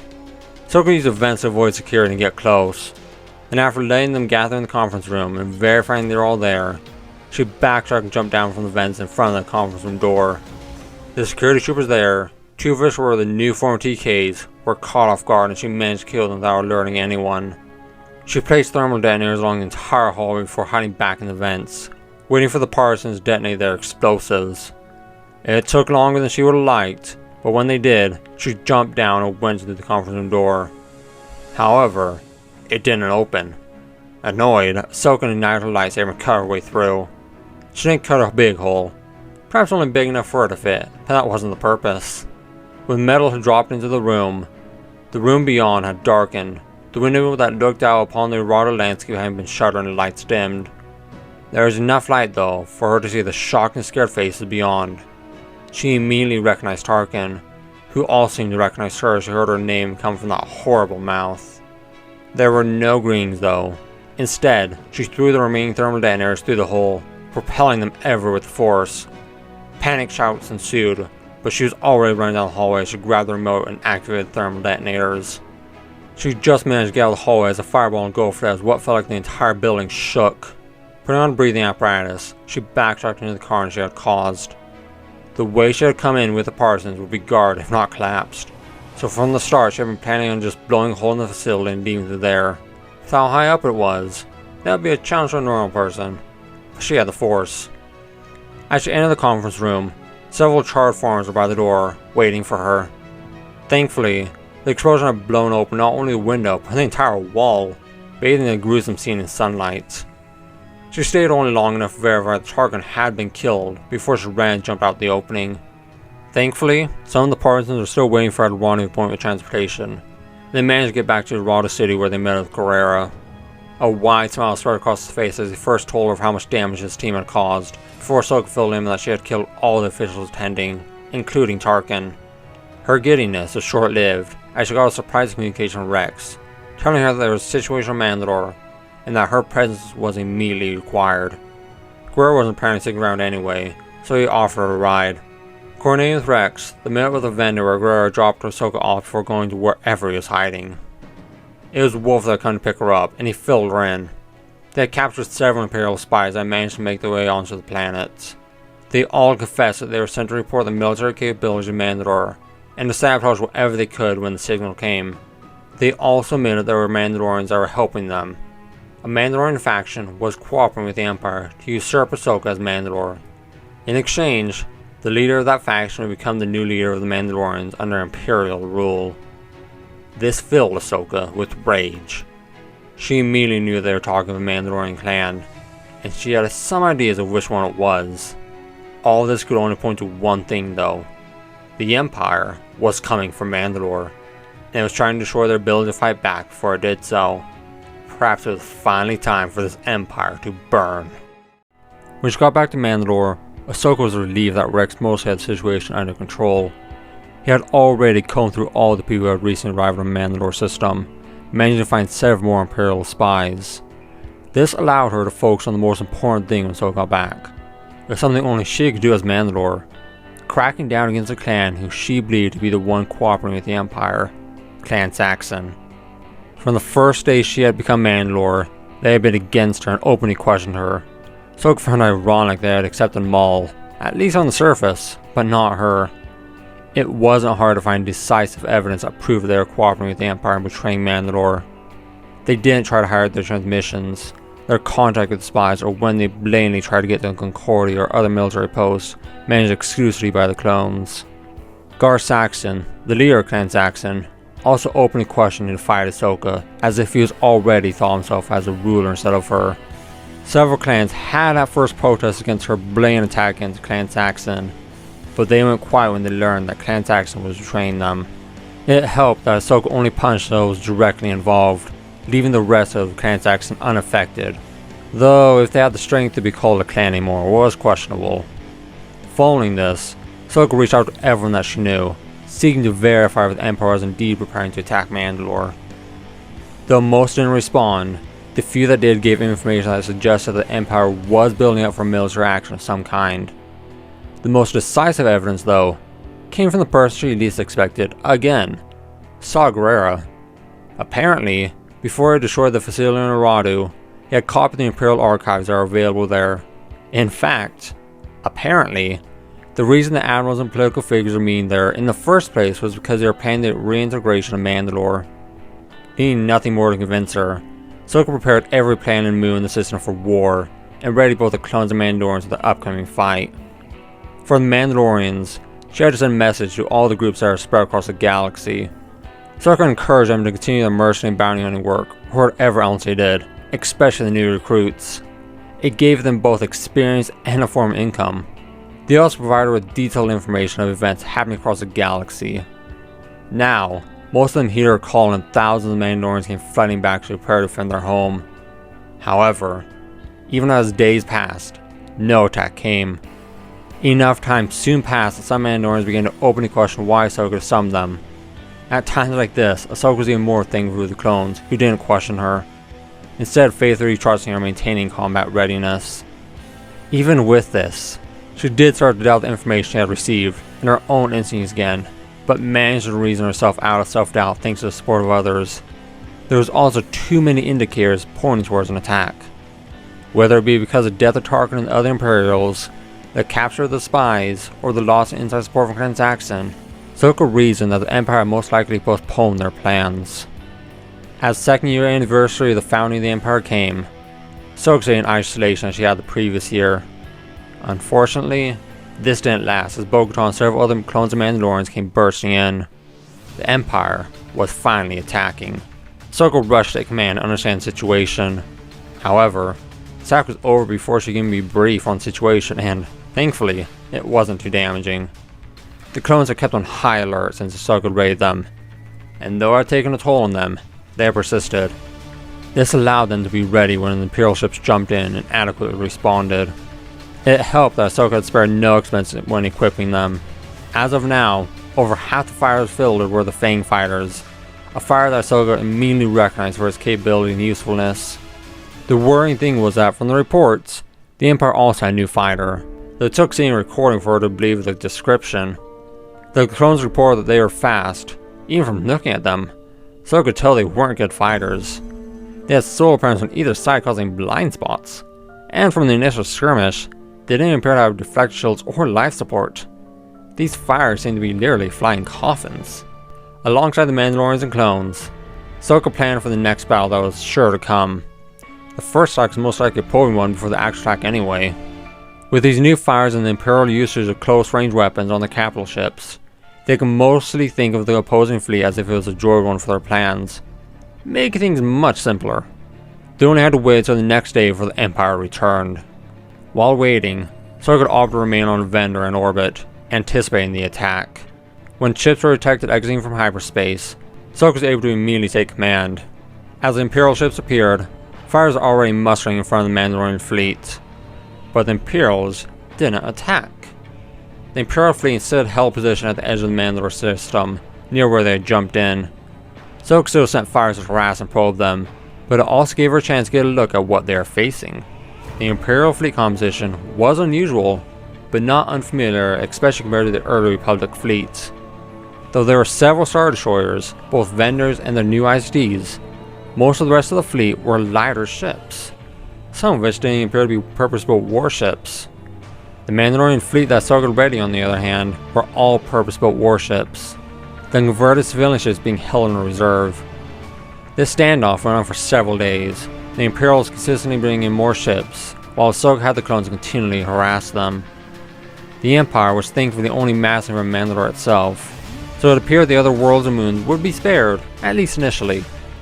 This way, they were also able to keep importing much needed supplies, though Ahsoka had stocked up in anticipation of the blockade. They were able to destroy a few ships on their attack runs with thankfully few losses, though as the debris increased, it became hard to attack.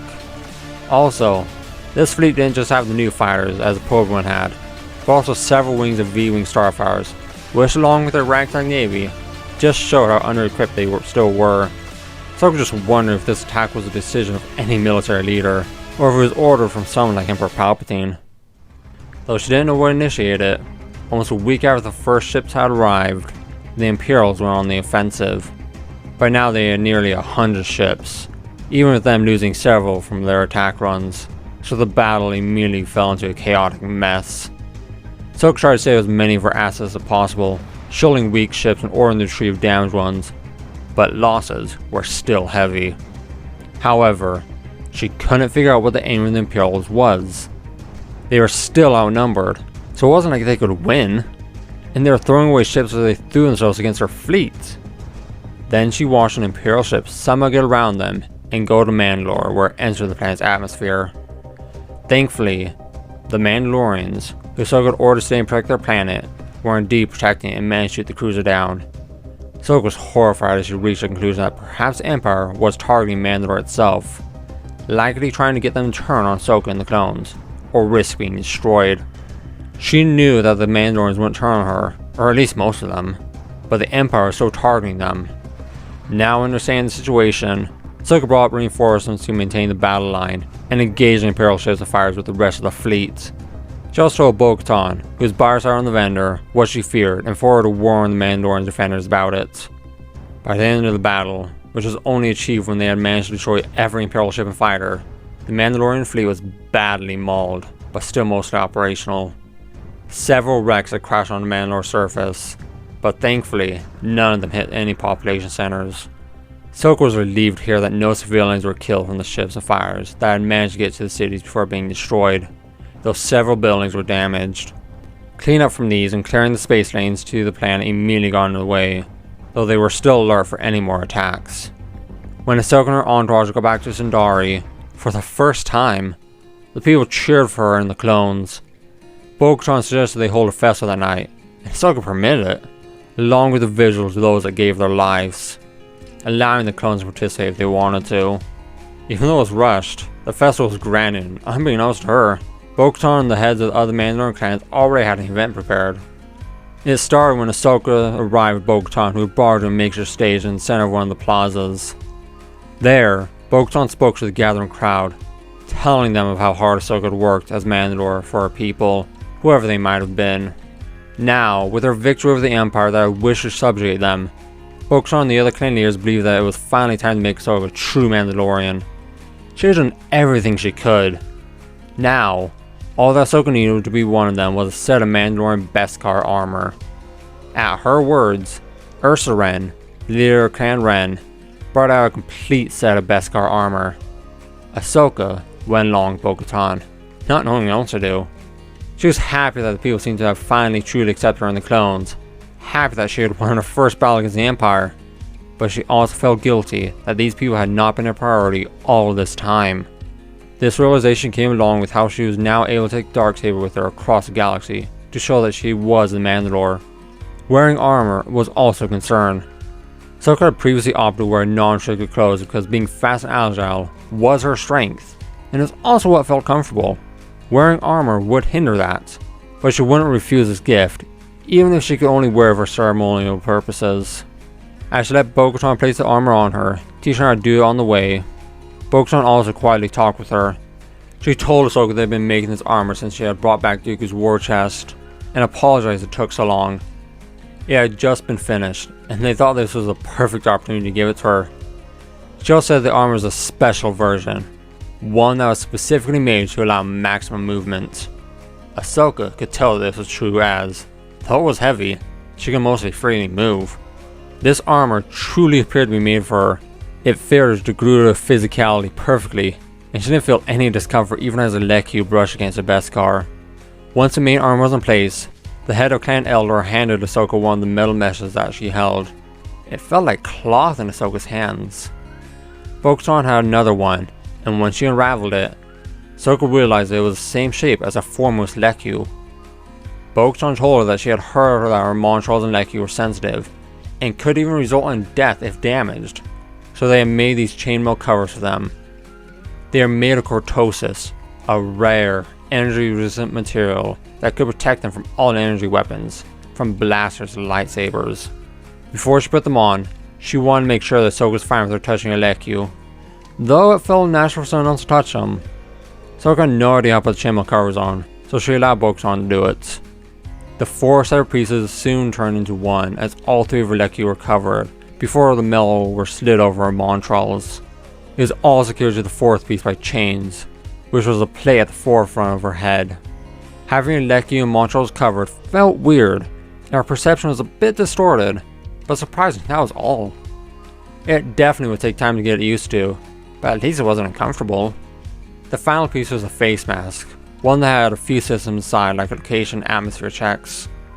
Ahsoka thanked first the clan leaders, then the people for their support. She kept the armor on for the duration of the festival, though not the face mask. Thankfully, they had thought of that and made a place to clip it to on her breastplate. Bo-Katan had come to her back when things started to settle down early in the morning the next day. She helped Ahsoka take off her new armor, going over everything again. She also showed what weapons were built into the armor and how to use them, like a flamethrower and whistling birds. She also promised Ahsoka a jetpack, but they were still working on how to mount it with her back Leku. Ahsoka thanked her profusely for everything she had done, and for being there for when she had first took on the mantle of Mandalore. Bo-Katan was just happy that her people were safe and free. With the Empire's attack, Ahsoka and the clones are now free to make several supply runs to worlds across the galaxy, delivering weapons to any world that was resisting the Empire. Ryloth, Minbomb, Kashyyyk, Kaylee, and Dorian all soon had more than enough weapons to resist the Empire, or at least give them trouble. Ahsoka didn't care about what the aftermath of this could be. She knew that she'd be creating more Saw Gerreras and partisans, but her only goal was for this Empire to burn, without further endangering Mandalore or shedding too much of its blood. Inflaming these conflicts seemed like a great way to do that. Mandalorian task force fleets also went to aid any world that were facing Imperial fleets, though they didn't engage in any ground combat. One of the worlds that Ahsoka personally helped with was Mon Calamari. Part of this was get King Lee Char's support and resources, which he managed to do. The only ground combat that Ahsoka permitted were raids against Imperial facilities, mainly credit vaults. Not only was Dooku War's chest running low, but now they were waging an active war. The economy of the Mandalorian citizen couldn't pay for it, so they needed credits, and who better get it from than the Empire? These raids were carried out by a mix of Mandalorians and clones, who by now are practically the same people. During the raids, the clones showed just how much the Mandalorian training paid off, as well as equipping them like Mandalorian. The clones had mostly been fully absorbed in Mandalorian society by now, the only thing differentiating them being their face and their armor, though practically none of it was white anymore. The reaction of the people of the galaxy was mixed to these raids, though most of it was negative. They wanted peace, but now there was 2 factions fighting, one of which being a people that are known for their brutal crusades. Ahsoka understood that Bo-Katan wanted people to face the galaxy as victims, but for anyone that knew Republic history, if they heard that the Mandalorians were at war, then they would fear them, not sympathize with them. Still, since the conflicts were small, mostly isolated from civilian centers, there wasn't a lot of panic amongst the general population, and they tolerated the skirmishes. Ahsoka tried to keep it like this, and to keep it a secret that she was arming everyone that was currently fighting the Empire. As many aspects of the Empire were affected and began to crumble because of Ahsoka and her people, from their military control and unity, it wasn't uncommon to see worlds or even entire systems declare neutrality, not wanting their world to have an Imperial presence and be a target for Mandalorian attack. The Empire was forced to follow this, not having the manpower to both fight and defend against the Mandalorians and keep these planets in check. This further destroyed the cohesion of the galaxy, with individual worlds now taking the opportunity to act on their own terms, becoming independent. This was rare though, as if any world got too out of line, then it appeared Darth Vader would go and regain control. Because of this, Darth Vader soon became feared across the galaxy for the brutality used to keep these planets in check. Barriss was most idle during all this. Ahsoka often found her in the medical center, treating the wound that came in from the skirmishes. She was content with leaving her there. She knew not only that force healing was one of Barriss' strong suits, but that treating the wound was something that brought her peace. While the Empire slip turned into a slide, Ahsoka was looking and hunting all things Sith. She needed to find out who Darth Sidious was in order to have her complete revenge. And though she had some guesses, she wanted to be sure. There's also Darth Vader, someone who she wanted nothing more than to kill. She was doing her best to find him, but so far he had been elusive. Desperately wanting to catch him, she decided to change her tactics. Instead of her hunting him, she would act as bait to lure out Darth Vader. Ahsoka went on even more missions and constantly made herself visible whenever she left Mandalore, always wearing her new armor. Because of this, without even meaning to, she soon became an even bigger figure amongst Mandalorians, as well as a figurehead to those that were resisting the Empire. She immediately began to use this to her advantage, knowing that it made her an even bigger target. Deciding it was finally time, she leaked their next raid target and planned to man on the planet beforehand to prepare an ambush. Ahsoka led the raid party on the leaked date, but though there was more Imperial soldiers and better prepared defenses, there was no Darth Vader. She was disappointed as they finished their mission, destroying a new Imperial experimental weapon, and she went back to her fighter, intending to try again. However, the comms failed to live with chatter and frantic voices. Sounds of battle followed, but not over the comms. Ahsoka bolted towards the noise and ran into a firefight. She charged in, lightsabers igniting and cutting through armor and flesh. The fight quickly turned in their favor with her there, but a lone figure still stood a distance from the battle, several clones of Mandalorian bodies lying broken around him. It was Darth Vader, one of the ever-shrinking group of people that were loyal to Darth Sidious. Ahsoka had been unable to forget anything about him, and had been constantly preparing to face him again, thankful that was finally happening. Though Ahsoka had not fought a lightsaber duel with her new armor, she had been trained with it on and always worn it if she had left Mandalore, even sometimes while she was on the planets. It had gradually become comfortable for her to wear it, much like how the clones preferred to always wear their armor. Ahsoka charged towards Darth Vader, pushing him away from the previous battle site and away from the fallen that she hoped were still alive. Using brute force and relying on her armor, she pushed him out of the compound and into the open field beyond before pausing. The clones with Rex leading surrounded them there, though definitely enough room for them to fight. Darth Vader made no move to continue the fight, so Ahsoka crouched, readying the darksaber and the shoulder that Anakin had given her, and charged at him. He was like a wall that she moved around, though she was able to also stand her ground with the armor when required. Neither of them seemed to have an advantage against the other, but if there was one thing Ahsoka learned, it was to never fight fair, and that she was never alone. The first stun round hit Darth Vader before he could react, but soon his attention was torn between fighting her and defending against stun rounds from the clones. It was just like the training that Anakin had used to test her. Still, Darth Vader managed to hold his own, preventing another full stun round from hitting him, all while he held her back. He was using the fact that the clones had to stop firing when Ahsoka got in front of them, and started moving around her, using her as a shield against the clones while throwing them off their feet with force. Ahsoka thought of this though, and speaking of her plan a little bit, she charged Darth Vader. He raised the lightsaber, blocking hers, but that's exactly what she wanted. Praying that she wasn't making a critical mistake, she whipped her head, her leku falling in an arc. It hit both Darth Vader's lightsaber and the darksaber, or more importantly, the Cortosis chainmail did. Having braced for the possibility of failure and pain, she was instead relieved to see both lightsabers short circuit and de-ignite. Pushing forward with her Shoto, she drove him backwards towards the clones, before using the flamethrower built into her right arm to create distance. The clones were ready, even though the plan was rushed. They continued to shoot stun rounds as several rolled droid poppers to Darth Vader's feet. Ahsoka didn't know if he had no time to react, or if he just gave up, but soon Darth Vader was engulfed in electricity. If there was one thing Ahsoka realized about Darth Vader from the last fight, It was that he was more machine than man. Stun rounds and droid powers would work on a normal person, but against a machine, they were lethal. The heavy, black form fell to the ground in a heap. The sound loud and the sounds that followed. So cautiously approaching along several clones including Rex. She wasn't sure what she was going to do if he managed to survive. Should she kill him or capture and try to bring Anakin back? Gently kneeling by the black heap, she took his lightsaber before going for his helmet. A gasp escaped her as she saw the condition of his face that was covered in burn scars. Some of the clones around her also started murmuring, still able to recognize Anakin even with the scars and suit. Ahsoka still wanted him to die for betraying her, but now she knew that she couldn't with the clones.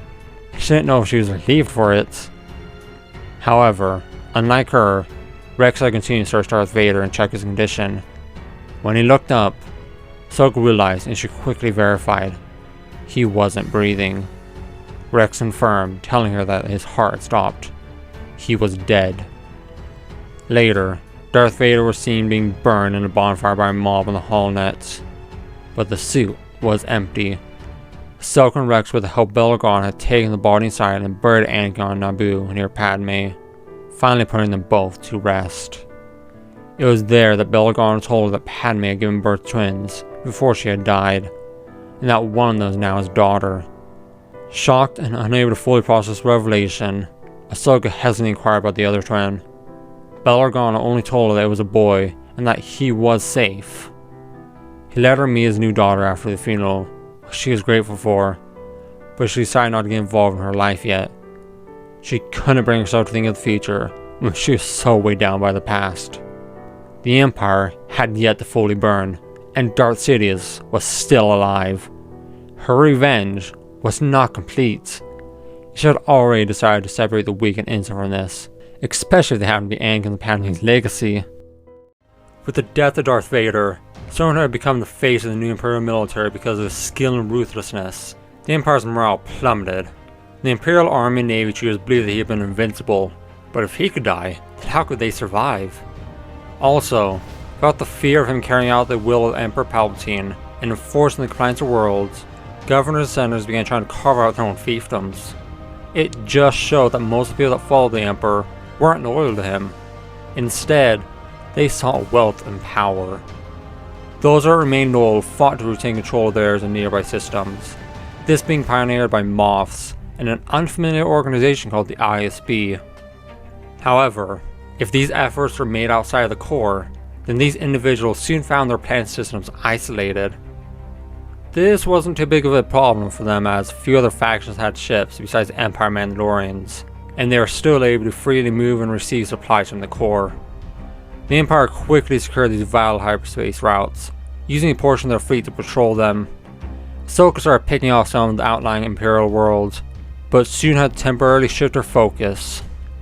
Without the Empire's presence, pirates, slavers, and several other groups started freely ravaging worlds and space lanes. Though she didn't necessarily care about this, she intervened when a shipment in Mandalore was attacked. This also coincided when Rio Chuchi contacted her, requesting her assistance in dealing with them. Leaving only a small force to monitor the Imperials, she and the Mandalorians quickly and violently turned their might towards any interplanetary criminal they could find. This proved to be overkill for anyone they faced. Massive fleets and ships appearing and fighting what usually was a single, small, modified civilian ship.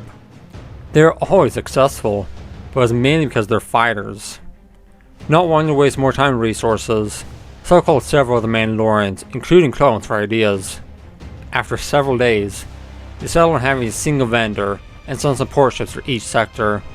Its fighters would patrol the space lane and monitor traffic, while a Mandalorian war party would be in the air to provide any support needed on the ground.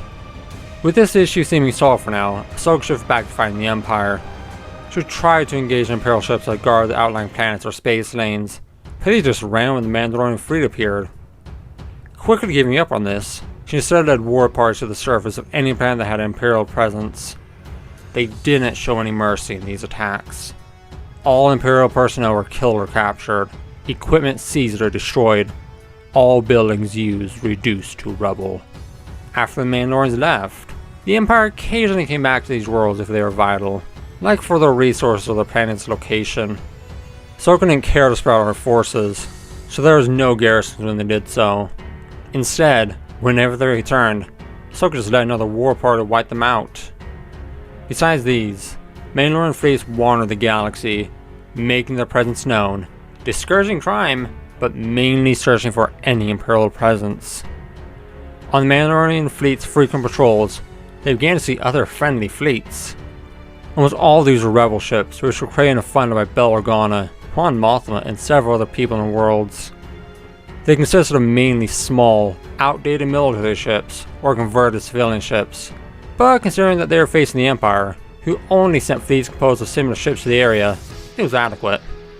These fleets were either led by defected Imperial admirals or rising stars. The ships operated as a defense force of any world that was willing to join the cause, primarily acting as a deterrent against criminals since the Empire was gone.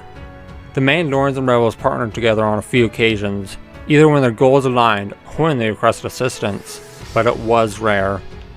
Since most of the strong Imperial fleets were in the core anyway, leaving light fleets that were combat averse to stop them, these partnerships were mainly against organized pirates and slavers.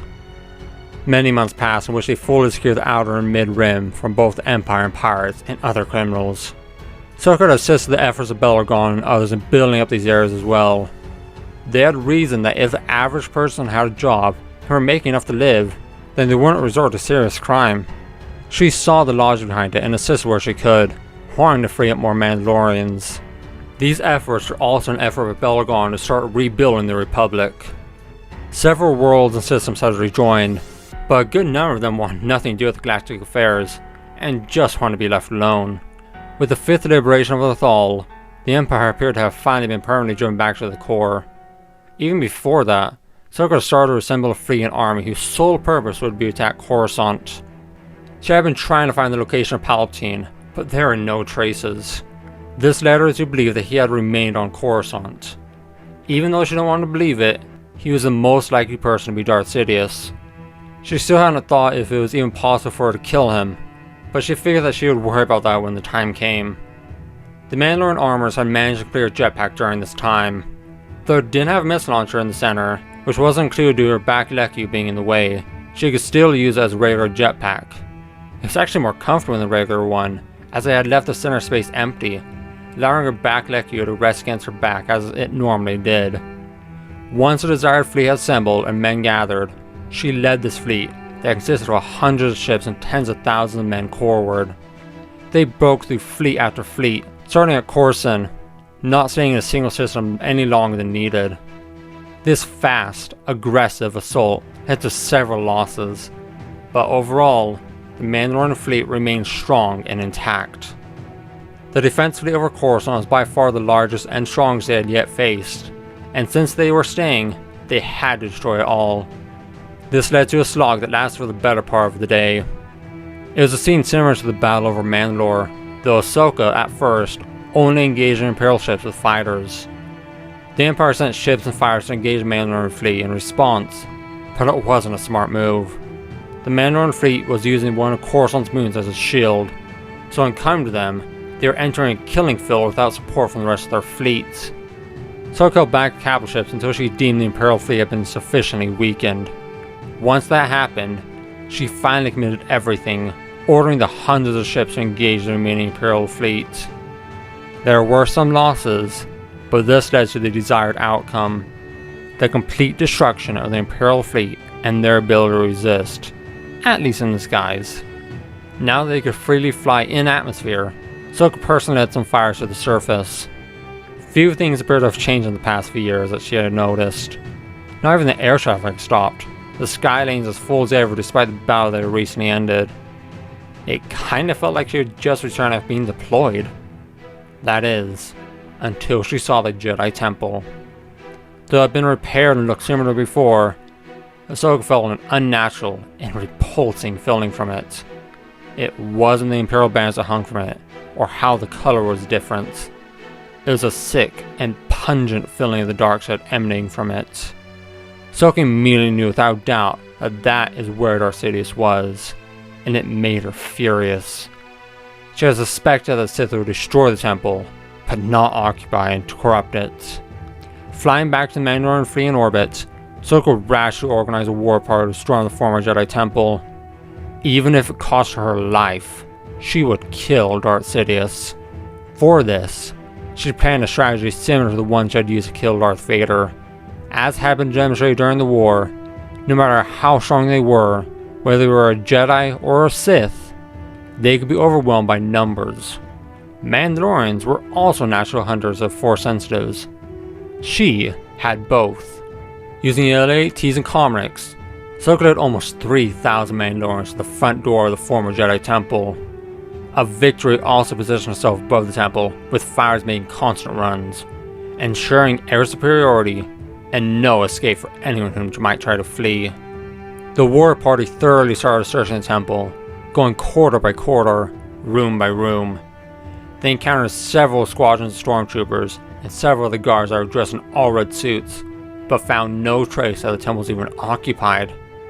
The rooms and walls were empty, leaving it a hollow shell of what it used to be. Much of it had also been renovated, so she couldn't be certain that she knew the building anymore. However, Ahsoka found they were on the right path when they began encountering more stiff resistance as they started scaling the central tower.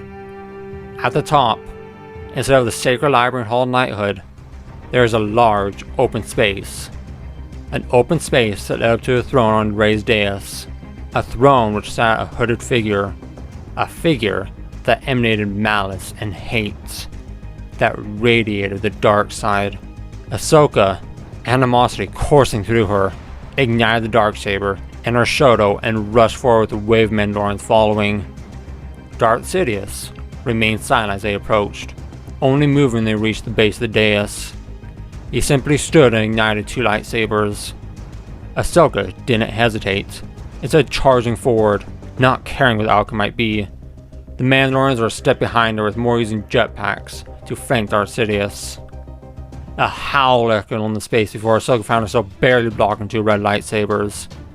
She was caught off guard how fast he was, and how disorientating his overwhelming dark presence was up close.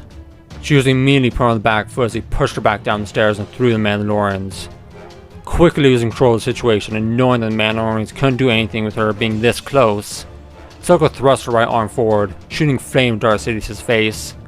A mix between a growl and a screech came from him as his cloak caught fire, forcing him to jump away and get rid of it. The face underneath surprised Ahsoka, but even with it being damaged, she recognized Palpatine.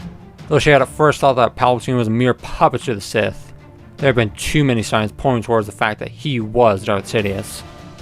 It was the fault of both the Jedi and the Republic that he had been able to destroy them, but it still made Ahsoka resentful they had done it. The Mandalorians took the opportunity that had arisen and started attacking Emperor Palpatine, using every weapon at their disposal. Some used blasters, others slug throwers, flamethrowers, missiles, basically whatever they preferred. It wasn't a fair fight for Darth Sidious. Though he was still able to at least dodge some of the attacks, if he wanted to attack, he had to focus on a single individual out of nearly 1,000 in the room. Even when he tried, Ahsoka or another seasoned Mandalorian was there to block him. His lightsaber was also useless against their Beskar, forcing him to try and attack their joints. Since the lightsabers proved to be useless in practically every aspect against them, he soon ignited them and started using the Force against them. His favorite thing was Force Lightning, which he hurled at anyone that got close, electrocuting several Mandalorians. However, Ahsoka knew that she wasn't the only one that saw how exposed he was in doing this. She could only watch as several of the Mandalorians quickly took the initiative, closing in on Darth Sidious. He, as predicted, used Force Lightning against them, to which they used their personal Vambrace shields to block. Behind him, several Mandalorians leveled their best weapons, one of which happened to be a disruptor rifle. All Ahsoka could do was blink before the form of Darth Sidious turned into swirling dust. She felt cheated that she hadn't been able to kill him. She hadn't even been able to fight him that much with the 1,000 Mandalorians she had brought, whereas it filled the throne room. Perhaps this death was also too quick, but she was at least happy that all remained of him was dust. Afterwards, Ahsoka led the Mandalorians to scour Coruscant, arresting anyone who she believed was loyal to Emperor Palpatine, her revenge not feeling complete. Once that was done, with all the arrested individuals, she pulled the Mandalorians and their fleet back to Mandalore. The Empire mostly fell apart after this. Admirals and Moffs turned into warlords, using what remained of the Imperial fleet and army for their own purposes. Most claimed to be following the Emperor's will, or being led by the Emperor, but it didn't help them in the slightest. With them divided, it made it easier for Ahsoka to hunt them down and destroy them. That is, if they didn't destroy themselves fighting each other. Even as Ahsoka led the Mandalorians to hunt down the Imperial holdouts, the galaxy remained divided. There are several worlds and systems that are still trying to rebuild the Republic, this being led by Bail Organa, who had become the new Chancellor, but the damage was done. The core planets mostly joined this new Republic, along with several mid-rim worlds, and a few outlying worlds on the Outer Rim, like Pantora. Aside from these, most worlds may induce factions with neighbors or remain entirely independent. Thankfully, the galactic supply chain and economy were still accepted and used by the majority of the worlds in the galaxy. It was something that Ahsoka had overlooked as she had destroyed the Empire. Without the economy and supply chains, Mandalore would have faced tremendous hardship. She also felt guilty as Bail Organa labored to rebuild everything, knowing that it was mostly thanks to her that the galaxy was in the state. As the very idea of the Empire disappeared, Ahsoka shifted hers and Mandalorian's attention towards the criminal underworld. They had started to more openly do business, not fearing repercussions. Everyone seemed wary of the Mandalorians at this time and were eager to criticize them, but for some reason, the criminal organizations didn't fear the Mandalorians. This changed as Ahsoka led Mandalorians against their operations and members. Nobody had the power or will to stop or even protest against these actions. The Hutt clan, Zygerians, Black Sun, Trandoshans, and the many other criminal organizations were no different. The Hutts were the toughest fight, but after all the hired guns were either killed or had deserted, they quickly collapsed. Several Hutts were killed in the process, but Ahsoka forced to rescue Nal Hutta, even though it wasn't the original homeworld. The rest of the criminal organizations fell soon afterward in a similar manner, though most of them had an actual defense force made of their own species. This allowed them to mostly fight to the bitter end. It gave the Mandalorians something to do, and they mostly used it as practice to keep their skills sharp. The Black Sun, Trandoshans, Zygerians, and all the others were forced to give their criminal activities, and Ahsoka also seized most of their assets from Mandalore. Ahsoka dealt with Jabba personally. She had intentionally ignored him, saving him for last. Though he had the potential to be a nuisance, she figured that once he lost all his connections, he posed no threat. Even though he was a potential figure amongst the Hutts, the fact that Tatooine was a gathering place of crime, and with his influence in the air and criminal underworld, with him now being isolated, all he could do was protest. Ahsoka didn't show any mercy, and Jabba was sent to Nal Hutta with the other Hutts, and she eradicated his operations. However, while she was doing one final sweep on Tatooine, making sure that they weren't missing anything, she sensed something familiar. This led her to a residence in the desert where she saw a young boy. It wasn't him that brought her here, but it was why she stayed. The boy not only felt, but looked familiar. Upon questioning the nearest town, she was shocked that the boy was part of the Lars family, a relative of the Skywalkers. Bail Organa still hadn't said anything about the other twin, but she instinctively knew that this boy was the other child of Anakin and Padme. However, on her way to talk with the Lars, another familiar person intercepted her. Though he was hiding his Force signature, Ahsoka knew that this was Obi-Wan. It was his presence that led her there, and she would always remember his face. It hurt and enraged her that he was alive. Alive and hiding while she had been fighting, while she had been saving not only the people of the galaxy, but also the surviving Jedi. Alive while she had been suffering. Obi-Wan closed the distance upon seeing her stop. He greeted her with a smile before it turned to a frown as she didn't respond. Trying to come to terms with this, Ahsoka instead asked him something that wasn't necessarily related to them. Why had he separated Anakin's children? Obi-Wan appeared to be taken aback by her question, and she kinda understood. It was an unusual first question to ask, but it was the only one she believed that she could bring herself to hear the answer to. He sighed and told her to follow him back to his home, which she obediently did. Once there, he started to tell her that it wasn't in the best interest of the boy for her to be here, but she interrupted him. Ahsoka shouted that she had already destroyed the Empire, hunted and killed every Inquisitor, killed Darth Sidious. She had already killed Darth Vader. who had used to be Anakin. She had done all this while he hid with Anakin's child. Right now, she wanted to know why he had separated the twins.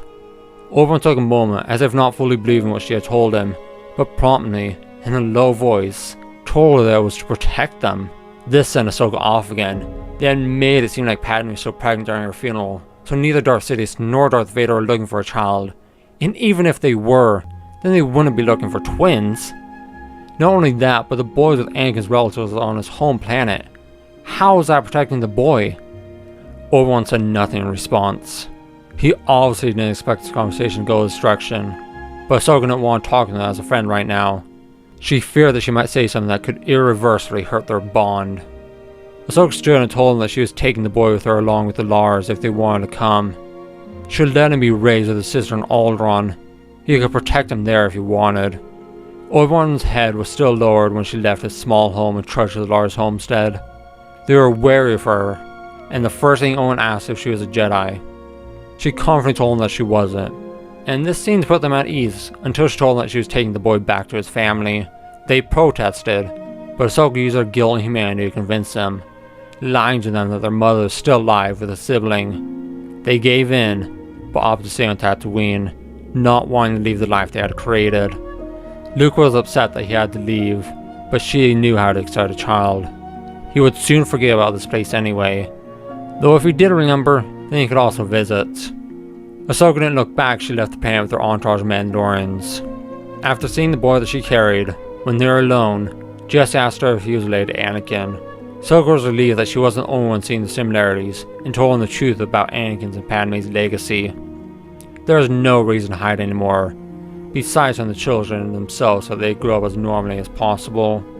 She only thought they were gone as a opinion when they were almost Alderaan, and she just hoped that she wasn't making more work for them. Queen Brehawk greeted them when they landed and dispelled Ahsoka's worry when she openly welcomed Luke, introducing him to Leia.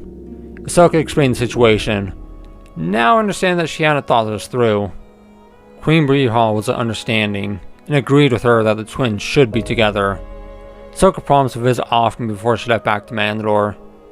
It took years for Obi-Wan to come find her, but by that time, they were able to reunite and talk like friends.